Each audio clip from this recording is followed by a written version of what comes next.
up, guys? My name's Angela, and I am here to do a book review on Court of Thorns and Roses by Sarah J. Maas. And my copy of A Court of Thorns and Roses actually came with something really cool, which would be this nifty little bookmark from Bloomsbury for pre-ordering the book.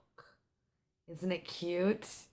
It says on the front, she stole a life, now she must pay with her heart. Then on the back, it's all pretty and silver. Super, super cute. So I actually got the bookmark yesterday, and by the time my mail arrived, I had about 16 pages left in the book. So now that I've finished the book, it is currently holding my place in The Wicked Will Rise. Wicked Will Rise? I'm not even on that book yet. Dorothy Must Die. I'm sorry, I am thinking The Wicked Will Rise in anticipation of how excited I'm going to be when I finally go buy my copy. A Court of Thorns and Roses is about a girl named Farah who lives in this human world that borders the fairy realm just to the north of her and behind an ancient, massive wall. 500 years ago, when the fairies were plotting world domination, they wanted to wipe the humans off of the face of the earth, but due to some super awesome fairies that wanted to save humanity, the humans ended up winning and signed a peace treaty with the fairies, with great loss to both sides. The fairies could not wipe out the humans like they wanted to, and the humans were forced to only have certain areas of land while the fairies took over the others. So our story starts off with Farah, who is out in the woods hunting. Winter is coming, and she needs to feed her family, which consists of her crippled father and her two older sisters. Now, her family used to be very wealthy, and her father fell on some unfortunate times, and they now essentially live as paupers right on the edge of the wall on the human side. So while she's out hunting one day, she stumbles across a deer, and she's super excited that she's going to be able to feed her family. But unbeknownst to her or the deer at the moment, there is a wolf also plotting to make the deer his dinner. And Farah decides she needs to take action, and she needs food and money, so she kills both wolf and deer. And now, my good viewers, is where it gets interesting, because Farah and her family are enjoying their nice, lovely meal of venison, which is so good, and I highly recommend it, when a Fae High Lord knocks down the door to their small cottage, claiming that Farah broke a treaty between the humans and the fairies, and now she must go live with him in the fairy world for the rest of her life. Farah is very used to being independent and being the sole provider of her family, so obviously she's very devastated by this, but her father basically gives her his blessing, saying, I know you're meant to do better things, you need to go. But she's still a little hesitant because she gave her mother a promise on her deathbed to watch after her family. I say it's time to buck up. Her family needs to learn to do things on their own.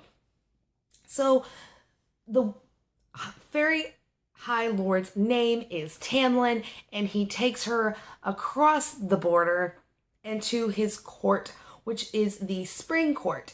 In the fairy realm, there are different courts. You have one for each season, and then Dawn, Day, and Night Court.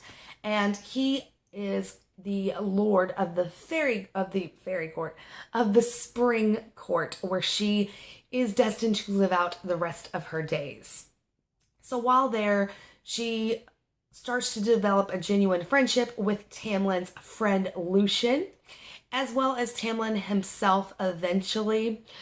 But that's not all. There's also trouble brewing in the fairy world, and Farah must do whatever she can to protect her new friends, their world, and a world that she is becoming quickly calling her own. So that was my overview of A Court of Thorns and Roses. Overall, I really did enjoy this book. I did have a few minor things that I did not particularly care for. The biggest one being the character of Tamlin, who is the love interest in this book. Tamlin is supposed to be the Beast character because this is a Beauty and the Beast retelling, albeit a very loose one in my opinion. But in every Beauty and the Beast retelling that I've ever read or seen, the Beast is always very ugly and has some physical thing he has to overcome to make Beauty fall in love with him. But in this book, Tamlin's hot. Like, what's going on with that? But not only is he hot, he's also kind of hard to connect with. I found myself connecting with him toward the very end of the book when all was said and done. But during the middle of the book, I was loving Lucian, his best friend, and I really hope that the next book has Lucian in it because he is such a snarky personality and such a comedian that I enjoyed his character so much. Probably more than Tamlin, which is not so good when you want to have a main love interest that people are rooting for.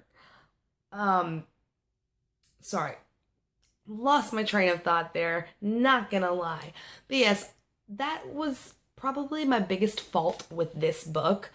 I think Sarah J. Maas is a great writer. This is my first book by her. I have yet to pick up the Throne of Glass series, even though I have the first one, just waiting on my TBR so patiently. She's a great writer. She can write action really well, and she does know how to keep a plot moving, which was really fantastic as a reader. The one downside is that certain points of the book seem to lag just a little bit. And when I say lag, I don't mean you can't break out of it. It was just a few pages here and there that were just like, okay, come on, let me get to something else now. Toward the end, I found myself just wanting more things to happen rather than what does happen. I wanted more action rather than just kind of sitting around. But I really enjoyed this book. I am giving it a 4 out of 5 stars with the recommendation that you check out A Court of Thorns and Roses by Sarah J. Maas. If you have already read this book, please let me know what you thought down below. I would love to hear it. And if you've liked this video, please give me a thumbs up or subscribe to my channel. Thank you guys so much for watching, and I will see you next time.